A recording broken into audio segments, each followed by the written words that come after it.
I thought it would be fun to create a new updated 1099 training for you because there are some changes. So let's get in. I'm going to share with you what to expect if you don't know. There's been some updates and changes to the form. So there's not only the 1099, there's now the 1099-NEC. So let's talk about how to prepare for your year end with some updates that you're going to need to know. So let's go through some just basics about changes and then we'll jump straight into QuickBooks. So the first thing to know is as of the 2020 tax year, there is a new form that replaces the old 1099 miscellaneous as far as only box 7 is concerned. In other words, the amount that was formerly box 7 on the 1099 miscellaneous as of 2019 and prior is now box 1 on the 1099 NEC. There's some other changes as well, which you can find out more about later. One thing to know is that the 1099 NEC is specifically reporting non-employee compensation, so subcontractors, independent people, whereas any other compensation is still on the 1099 miscellaneous. I did a whole training on this inside for my Candus QuickBooks community and my simplified. So if you're looking for more training, that's a great place to start. But I wanted to give you at least some of what you'll need to be able to get those things answered. So let me go in and share with you my screen, and I will share with you QuickBooks Online so that you can see the adjustments in there. So let's get started. So inside the online version, you have a couple different ways to get there. So you can go here under expenses. You can click on the vendors and you can choose to prepare your 1099s. Or you can come over here under payroll and click on contractors and you'll see prepare 1099s. It doesn't matter which way you go about it.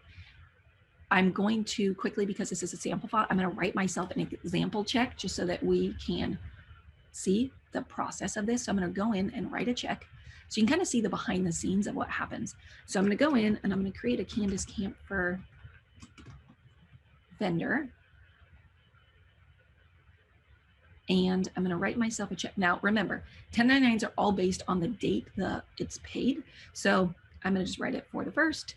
I'm going to do it to subcontractor, just so we can have a subcontractor in here. And I'm going to set it up as a cost of labor, and that's it. Okay, so you should already have yours added in here. Most likely you've already been paying your independent contractors throughout the year. Either way, you want to make sure all of your transactions are in before you process your first check. Now you'll notice I paid it, but it doesn't show up here. So what I need to do, and you'll need to do, for every vendor that you want to make sure that you added, you want to go into your vendors here, click on vendor, and you'll want to open them up and you'll want to make sure that you click on edit and you mark them down here as track 1099s for NEC. And then you're going to want to add in their tax ID number that they gave you from their W-9 or whatever you have for them. You also want to make sure that you have a mailing address. Typed in some information. You want to make sure this box is checked. So even if you put the ID number, but you don't check it, you got to make sure the box is checked. That's really the magic. And you're going to click save. So you want to make sure that everyone that you want to give a 1099 to has that box checked. Now, when you go back in and you want to prepare your 1099s, or if you go under here, like I was saying, you can go either way, you'll see both listed. This is different for the online version. When you click add, you can actually add 1099s here where you email them and then they add their profile if you want to. Otherwise, you just can add them as you've been paying them and then get the data from their W-9. If you don't have the data, but you know that they're going to be eligible, you can check mark them because they reached the $600 limit. So we're going to go ahead and prepare 1099s here. Actually, just click directly on it. And then it has like some frequently asked questions that you can ask, but then you click continue. And you're going to go through. So the first step, let me go back one step. The first step I had to kind of prepare because this is a fake file, so it didn't have all the data. So I put in some random numbers, but you'll need to make sure your legal entity name is in here. Your tax ID number and your business phone number are in here. Then you're going to click next. And this is where you do your mapping. So it will probably have nothing check marked because you've never been in here before. Most likely in this screen, it's new a newer version. So for non-employee compensation, you're going to check mark the box and you're going to find your stuff. So if you have a subcontractor, you're going to set that up. Whatever expense categories you had, you're going to go through and you're going to check mark each individual one. Okay. So if you go in here and you scroll through, you will have everyone that you needed to have. Like if legal and professional was one of the ones that you needed, you'll notice that as you start checking them, the names populate to the right. You'll go through and you'll check each one that applies to the 1099 NEC. Don't worry about whether the person met $600, just focus on the category that you paid them. Okay. So what's interesting about the online is it takes what's most common and puts both of them at the top instead of separating them by form. But if you look to the right, it will tell you what form. So right here, it says 1099 NEC. Right here, it says 1099 miscellaneous. So when you click on rents, then you can come in here and you're going to pick like rent expense. Okay. So you're choosing what you want. If you have a bookkeeper that you also need, it populates to the right once you have more than one. That's how that works. Okay. Cost of labor. You got to make sure it's not employee considered expenses. Legal, we'll just add a couple there. Okay. So you can pre-do all of your boxes that it applies to. If you have federal withholding that you withheld for either the 1099 miscellaneous or the 1099 NEC, you would pick the appropriate one because you'll see it labels everything to the right, which form it belongs on. Then you're going to click next, and it's going to give you who qualifies. Okay, so there you go. That's who qualifies. You can either save and finish and come back, add from vendor list. So if you click this, it's going to go through all your different vendors. If you feel that someone else qualifies that wasn't originally added, let's just say it's this one, and I hit save, it will then add that person as well into your list. Okay, so you can, if they're not showing up, but they need to be in there, you can click add. Then you're going to click next. And it's going to tell you where it belongs. So Candus is going to be on the NEC. Melanie Hall, because she's properties and rent, she's going to go under the rent because we paid her at least $900. Now, this is going to tell you which 1099 contractors meet the threshold, 1099 contractors below the threshold, and 1099s not marked as contractors not marked for 1099. In other words, they weren't marked. What it's going to tell you is who they are, how much they received in payments, and how much of what you paid them would qualify for NEC based off the categories that you've selected. So you scroll through and it will have NEC at the top and it will have the 1099 miscellaneous at the bottom. Okay. So if it qualifies, it will have it in there. You can click print sheet and it will go through and it will print the sheet for you to look at. Okay. So if you see that you need to make any changes or adjustments, you could click save and finish later. Just before, but I'll remind you that it needs to be at least $600 threshold to get a 1099, and that third parties paid through a credit card or PayPal is going to be excluded from 1099s. Okay. And it tells you why. We already talked about it because of the merchant.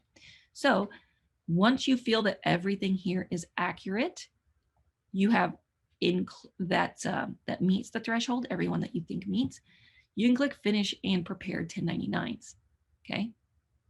Then you can e-file by clicking e-file. It's going to say this file doesn't exist because this is a fake QuickBooks file, but yours would go through and it would sync it over to you. If you want to print it, you could click print here, and it's going to walk you through printing first your 1099 NEC. It recommends loading blank paper, printing your sample on blank paper. Once it looks the way you want it to look, does it line up or not?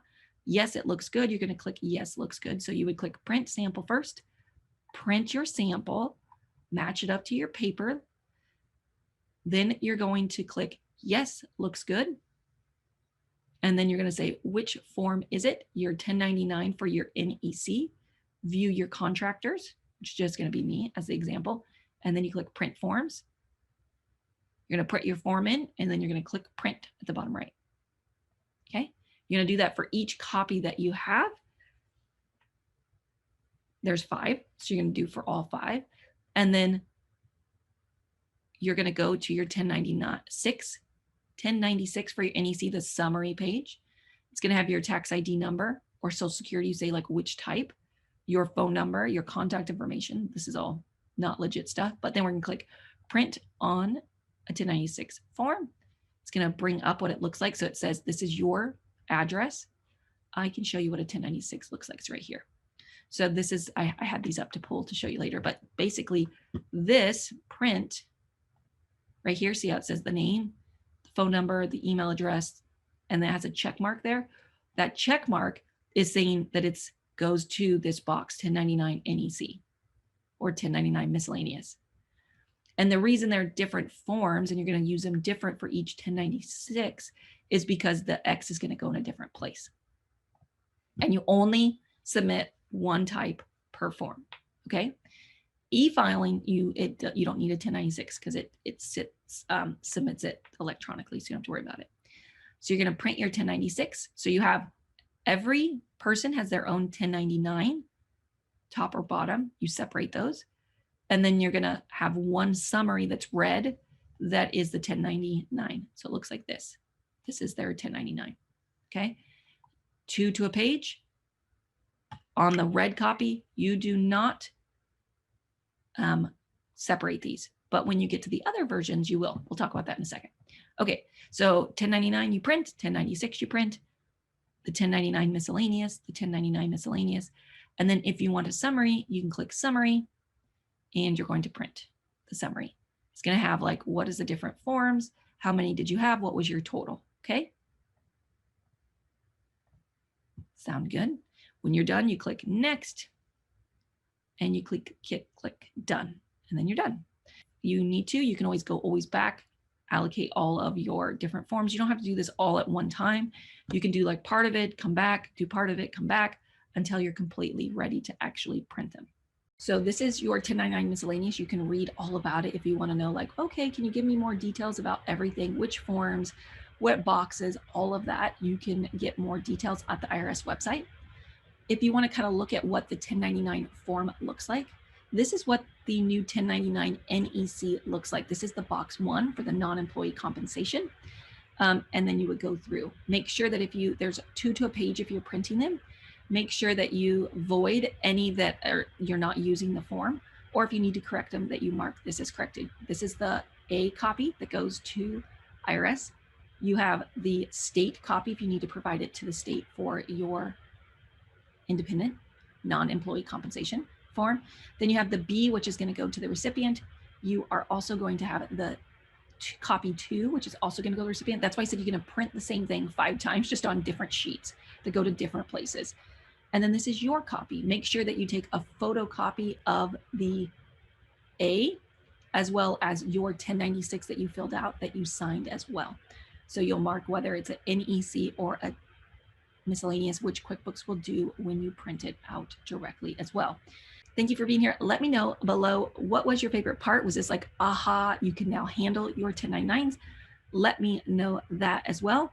And if you enjoy my tips and tricks, make sure you subscribe to our channel and leave us a comment. Let us know what is your favorite. We will be doing workshops starting this month in January. So if you're wanting to learn more about QuickBooks and you want more support and help, feel free to join us on one of our workshops. You can go to CandusCamper.com/workshop or click on the link here. You will see it. And I look forward to seeing you inside our next video. I hope this helped you, and go out there and crush your 1099s. Hopefully it's not so overwhelming. Just know you need the 1099 NEC for all of your original box 7 that you used to do on your 1099 miscellaneous. That's just no longer there. Have an amazing day, and I look forward to seeing you inside our next tip and trick.